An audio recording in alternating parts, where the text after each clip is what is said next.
এইদিকে এদিকে এদিকে শোন, এখন এই যে তোর যে কেকলি কিনে দিলাম আমি, হ্যাঁ, এই কেকলি কি চা বেচা কি বন্ধ করে দিছো?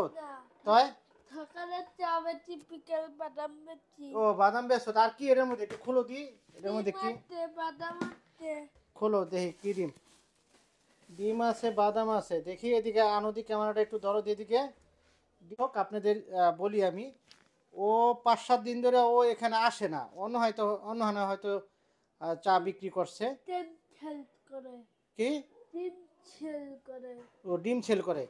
দেখ, তুমি হলো করো, ওই যে কেকলি কিনে দিয়েছিলাম তোমাকে, হ্যাঁ, পরে আসো ওমরা ওমরা ওমরা, এই যে তোমারে এই যে কেকলি কিনে দিলাম, এখন চা বিক্রি করো কখন, সকালে না বিকালে? সকালেও করে, বিকালেও করে, আর ডিম নিয়ে বেড়েছি। ও সকালেও করো বিকালেও করো, মাঝে মাঝে ডিমও বিক্রি করো নাকি? এখন ওই যে চা যে বিক্রি করো প্রতিদিন তোমার কিরকম লাভ হয়? 400-500 লাভ। 400-500 লাভ হয়। এখন কি আগে থেকে কি তোমার ইনকাম বাড়ছে? মানে আগে তো তুমি আচার বিক্রি করতা, 10টা 5টা আচার নিয়ে আসতা, এখন আমি ওটা কিনে দেওয়ার পর চা পাতি চিনি এগুলা কিনে দেওয়ার পর কি ব্যবসা কি তোমার মানে একটু লাভ কি বেশি হইতাছে? বেশি হইতাছে?